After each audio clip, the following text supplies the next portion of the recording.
Hello and welcome! In this video, we'll be covering content-based recommender systems. So let's get started. A content-based recommendation system tries to recommend items to users based on their profile.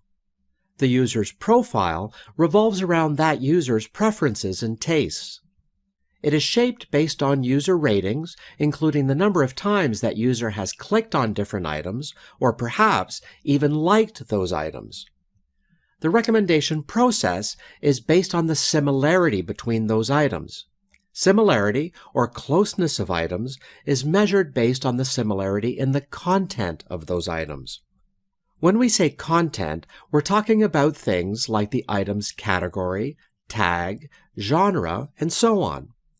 For example, if we have 4 movies, and if the user likes or rates the first 2 items, and if item 3 is similar to item 1 in terms of their genre, the engine will also recommend item 3 to the user. In essence, this is what content-based recommender system engines do. Now, let's dive into a content-based recommender system to see how it works. Let's assume we have a dataset of only 6 movies.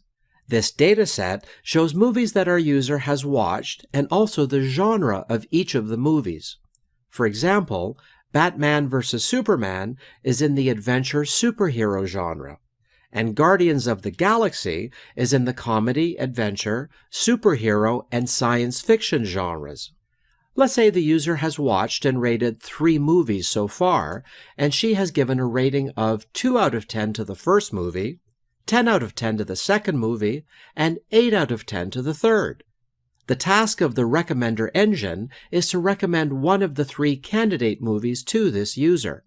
Or in other words, we want to predict what the user's possible rating would be of the 3 candidate movies if she were to watch them. To achieve this, we have to build the user profile. First, we create a vector to show the user's ratings for the movies that she's already watched. We call it Input User Ratings. Then, we encode the movies through the one-hot encoding approach. Genre of movies are used here as a feature set. We use the first 3 movies to make this matrix, which represents the movie feature set matrix. If we multiply these 2 matrices, we can get the weighted feature set for the movies. Let's take a look at the result. This matrix is also called the weighted genre matrix and represents the interests of the user for each genre based on the movies that she's watched. Now, given the weighted genre matrix, we can shape the profile of our active user. Essentially, we can aggregate the weighted genres and then normalize them to find the user profile. It clearly indicates that she likes superhero movies more than other genres. We use this profile to figure out what movie is proper to recommend to this user. Recall that we also had 3 candidate movies for recommendation that haven't been watched by the user.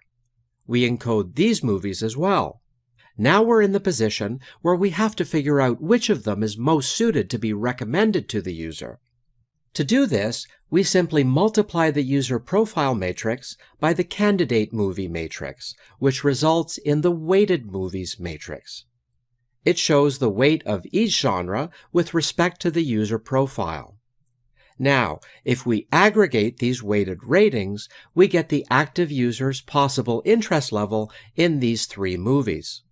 In essence, it's our recommendation list, which we can sort to rank the movies and recommend them to the user.